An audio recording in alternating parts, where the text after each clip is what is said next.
So baseball season is upon us here in 2018, and of course on the first day the umpires screw up.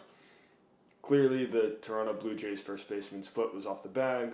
Luckily the Yankees didn't need that run. They won the game. Bad officiating started day one. It's just going to continue. It's just the nature of sports. If you want to take a look at it, bad officiating helps create dynasties all over the place. I mean, take Derek Jeter's controversial home run in the postseason over 20 years ago. That created a nice Yankee dynasty, or even the tuck rule for the Patriots. If I've learned anything from any of my history classes, it's that people tend to repeat themselves. And baseball is no exception. Let's take the creation of baseball and who invented it. And the answer is no one's really quite sure. I mean, there was like an official ruling back in like the early 1900s. And the official ruling was that it was a Union soldier. It's actually the one who fired the first cannon shot in the American Civil War. His name was Abner Doubleday, and he actually died 15 years before this ruling. And the only like actual person with any sort of saying of he had a relation and tie to baseball was a mentally insane person who killed his own wife. So how he became the father of baseball, no one's really quite sure how we got there, why people said that, if it's made up or not, no one really knows.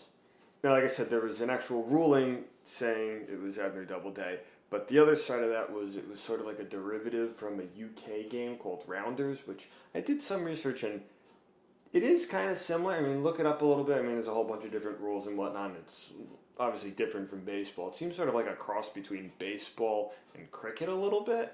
But, yeah, look it up. It's kind of interesting, although mostly it's played by UK girls. Now, how does this relate to humans sort of repeating themselves? Well, since people have been gathering together and talking and communicating, they've been repeating themselves. I mean, there's even 2 accounts of creation in the Bible, so that just adds to this chaos.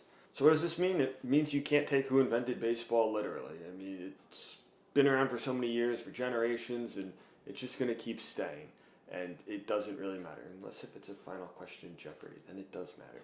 But that's besides the point.